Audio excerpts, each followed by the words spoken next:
یہاں تک کہ وہ خدا کی تعدیب کے تحت جسمانی موت بھی ہو سکتی ہے، اور اگر ایماندار گناہ کرتا ہے تو ایسے نتائج دیکھے گا، وہ انہیں گرانے پر بازد ہے۔ اس کی ضد تعدیب کے تحت اس کی موت کا سبب بن سکتی ہے، کیونکہ وہ اپنے گناہوں سے توبہ نہیں کر رہا۔ اس لیے دوسری آزمائشیں موجود ہیں اور میں انہیں ناپاک آزمائشیں کہنا پسند کروں گا۔ شروع کی آیات میں ہم پاک آزمائش اور پاک دکھ تکلیف کے متعلق پڑھتے ہیں، جو ایک ایماندار کی بلوغت یا سمجھ پر کام کرتا ہے، لیکن یہاں ہم ایک دوسری طرح کی آزمائش کے متعلق پڑھتے ہیں جو ناپاک ہے۔ اس سے پیشتر کہ ہم اس پر تفصیلی بات کریں، جبکہ وہ کہتا ہے جب کوئی آزمایا جائے تو یہ نہ کہے کہ میری آزمائش خدا کی طرف سے ہوتی ہے، کیونکہ نہ تو خدا بدی سے آزمایا جا سکتا ہے اور نہ وہ کسی کو آزماتا ہے۔ میں آپ سے اس کا مطلب جاننا چاہوں گا۔ اس کا مطلب ہے کہ خدا کبھی انسان کو گناہ کی طرف نہیں لے جاتا، کیونکہ خدا پاک ہے۔ جب وہ کچلنے والے حالات سے کسی ایماندار کی آزمائش کرتا ہے تو بالآخر وہ اس کی برکت، اطمینان، خوشی، صبر، سمجھ بوجھ اور اس کے مسیح کی صورت پر ڈھلنے کی وجہ سے بنتے ہیں۔ اس قسم کی آزمائش کے پیچھے بہت ہی شاندار اور مقدس مقصد ہوتا ہے۔ بہرحال دوسری قسم کی آزمائش خداوند کی طرف سے بالکل نہیں ہے، لیکن جیسا ڈاکٹر فیاض نے کہا کہ وہ اپنی ہی خواہشوں میں کھینچ کر پھنس کر آزمایا جاتا ہے۔ دیکھیں، یہاں پر انسان کی فطرت خدا کو صرف الزام دینا ہے۔ جب گناہ پہلی مرتبہ دنیا میں داخل ہوا اور انسان نافرمانی میں پڑا، اس نے حکم کو توڑا جو خداوند نے اسے دیا تھا۔ خدا اس کے پاس باغ میں گیا اور اس سے کہا کہ تو کہاں ہے؟ میں نے تیری باغ میں آواز سنی اور میں ڈر گیا کیونکہ میں ننگا تھا۔ تجھے کس نے بتایا کہ تو ننگا ہے؟ خدا اعتراف کا منتظر تھا، توبہ اور شکستہ دلی کا، کہ انسان کی طرف بیان آئے کہ میں نے نافرمانی کی اور حکم کو توڑا اور پھل کھا لیا۔ لیکن انسان نے ایسا نہ کہا، اس نے خدا کو ہی الزام دیا اور اپنے گناہ کا سبب اس پر ٹھہرایا۔ ہاں، میں نے کھایا، لیکن اس کا سبب تو ہی ہے خدا، اور ہوا اس کا سبب ہے۔ جس عورت کو تو نے میرے ساتھ کیا، اس نے مجھے اس درخت کا پھل کھانے دیا اور میں نے کھایا۔ انسان ہمیشہ خود کو راست ٹھہرانے کی کوشش کرتا آیا ہے۔ وہ خدا کو، دوسروں کو یا حالات کو الزام دیتا رہتا ہے۔ جب اس نے عورت سے پوچھا کہ تو نے یہ کیا کیا، اس نے بھی اپنا گناہ کا انکار کر دیا کہ سانپ نے مجھ کو بہکایا تو میں نے کھایا۔ سو انسان خدا کو الزام دیتا ہے۔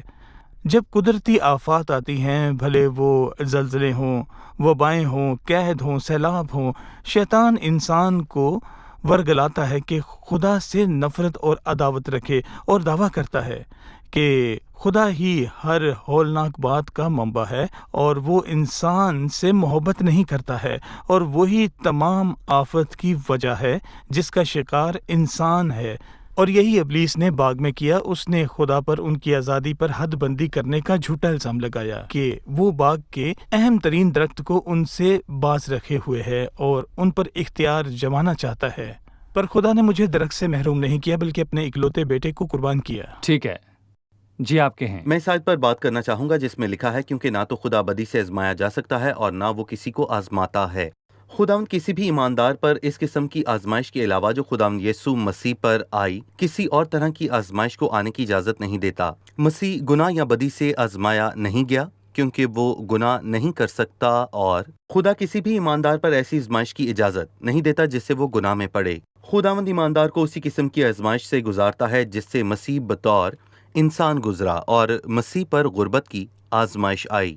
مسیح پر آزمائش آئی کہ اس پر غیر منصفانہ سلوک کیا گیا، اس پر ظلم ہوا، اسے ستایا گیا اور آدمیوں میں رد کیا گیا، اس کی حق تلفی کی گئی اور اس کی شان و شوکت پر ڈاکہ ڈالا گیا، اسے ذلیل کیا گیا اور اسے مارا کوٹا گیا۔